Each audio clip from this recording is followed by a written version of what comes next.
So, given that Pride Month is coming up fast, I wanted to put something together to get in the mood. Partially for the good of the community, but mostly because every time somebody in Texas uses the word queer, Greg Abbott's ulcers multiply. Gotta do some justice for Maxine. On that subject, I had recently taken a master's class on race, gender, and sexuality in American television. It was pretty fun and insightful all around. Mary Beltran, best professor ever. Well, and Kathy Fuller-Seeley. Yeah, definitely. But I decided to do my final paper on a subject that doesn't come up a lot in media analysis, bisexuality. Unfortunately, it was still a graduate-level class, so the material I put together contained far fewer jokes, anecdotes, and obscenities than I would have liked. So none. Yeah. I couldn't inflict it on my cohort, so I'll inflict it on y'all instead. It's the price of doing business with the Rainbow Mafia, you see. So, let's kick this off with clearing up a few misconceptions about bisexuality. In the modern context, it's defined as, quote, people who have the capacity to form attraction and or relationships to more than one gender. To clarify, the bi aspect of the whole thing doesn't preclude attraction to people outside of the supposed gender binary. It just means two or more gender identities with whom you'd like to make the hunka-chunka. This comes up a lot when defining and differentiating between bisexuality and pansexuality.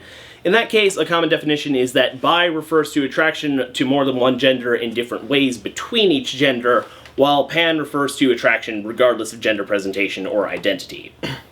It changes depending on who you ask, but the big difference is usually, I like the wine, not the label, but different wines pair well with different foods, versus, I don't care what gender you are, put on the maid outfit. Yeah. Feel free to look that one up. No. With that out of the way, let's talk about the main issue with representing bisexuality on screen, the issue being that it isn't. There's a concept in media studies and society at large known as bisexual erasure. This theory proposes that bisexuality doesn't get much attention or representation in society or media due to it being more complicated than people are willing to deal with. As a whole, bisexuality poses a threat to heteronormative stability and the oversimplified understanding of people being gay or straight and nothing else. As usual, it goes back to assholes trying to keep everything in neat little binary boxes and refusing to think outside of them. I don't know, there's some people that think too much about the box, you know what I'm saying? Yep. And unfortunately, they're in the Texas legislature.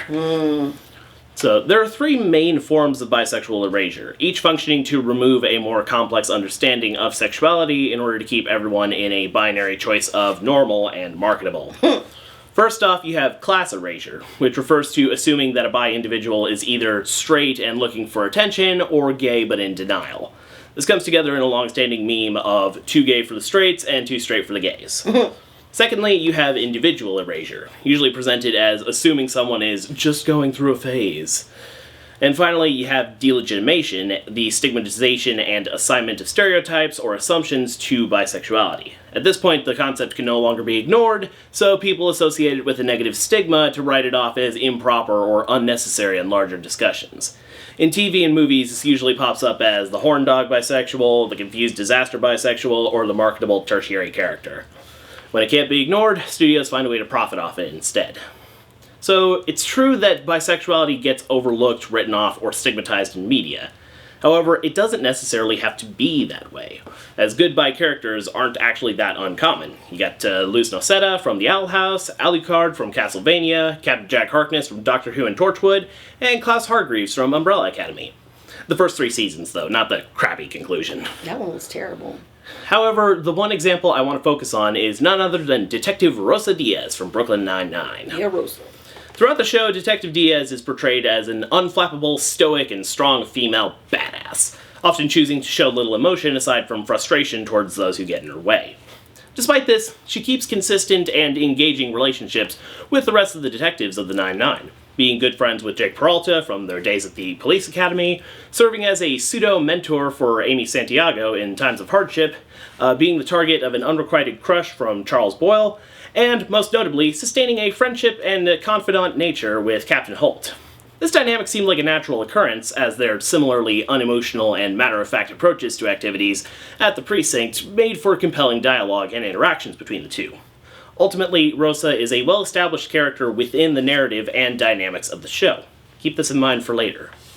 During the 9th episode of Season 5, a minor subplot occurs when Charles, having moved on from his crush on Rosa, tries his hand at playing matchmaker for her, suggesting various potential male partners. However, near the end of the episode, Charles notices Rosa talking on the phone with someone, and Rosa informs him that she is already in a relationship with a woman, coming out to Charles as bisexual. While this inclusion of a queer character was far from a series' first, it represented a rare point of vulnerability for Rosa, as she is notoriously secretive about her personal life, and appears genuinely caught off guard and nervous about what will happen next. A feeling shared by Charles at the end of this episode and going into the next. Rosa wasn't ready to be outed, and Charles consistently fails at keeping secrets, thus creating tension.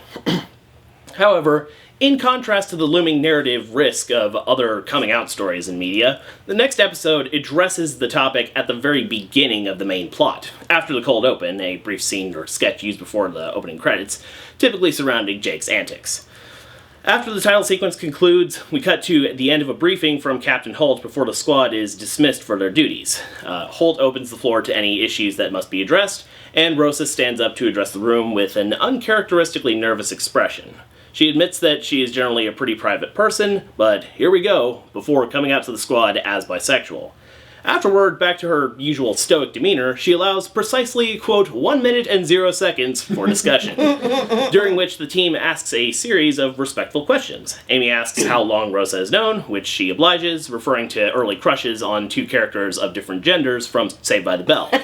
Preferences that are immediately questioned by Jake, because, Kelly Kapowski was not in that list. Yeah, no doubt.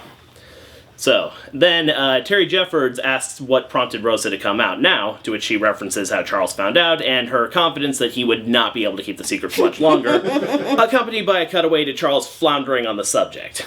Jake asks if Rosa is seeing anyone at that moment, and she says she is seeing someone named Tiffany.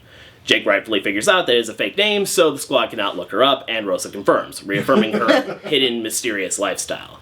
And then finally, Captain Holt, the long-standing LGBTQ+ representation for the show, chimes in that this series of events is playing out far more favorably than when he came out to his colleagues, highlighting significant progress in the precinct.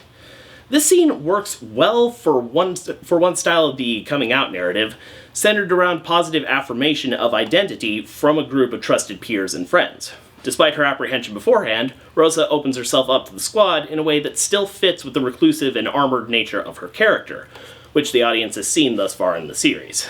This is important, as it shows that despite the new information being revealed, it's still the same Rosa that the audience has grown to know and love. This is then reinforced by the team's neutral but supportive reaction and participation in Rosa's comfortable, limited scope of questioning. The humor introduced into the scene by each character is not at Rosa's expense or disparaging her identity and trust with the precinct, but rather an affectionate and understanding continuation of previous character dynamics. So, what I like about this scene is that despite the addition to Rosa's overall character and new plot point for the series, it really didn't change much from the way she or the show was written. Bisexuality isn't a point of shock value or marketability or any other way in which it's exploited or denigrated to make a profit in TV and film. It's a legitimate identity that often gets overshadowed or ignored due to it not fitting into a comfortable binary for society. But clearly it can be done right, not just with Rosa, but with other beloved characters in media. Overall, bisexual representation is tricky. When done well, it adds depth and character to a show while putting the community in a good light.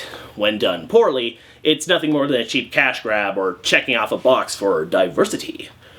I'm just glad that it's getting some better attention these days in the former category rather than the latter. As Captain Holt said towards the end of the episode, every time someone steps up and says who they are, the world becomes a better, more interesting place. Yeah.